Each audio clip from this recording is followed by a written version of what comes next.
Hello guys, in this video I'm going to show you how to enable the map scale function on the OnCourse application.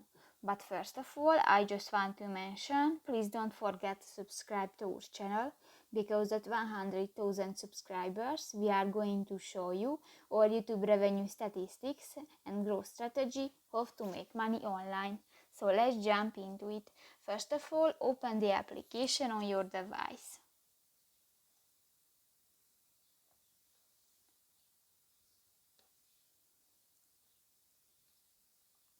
Click to the three lines at the upper right corner of the screen, and in the Tools section you can find the Settings button. At the left side on the screen, go to the Map options, and in the Map Scale button just click to the next white circle. And now this function is enabled. So that's pretty much it for this video guys. See you in the next one. Bye bye.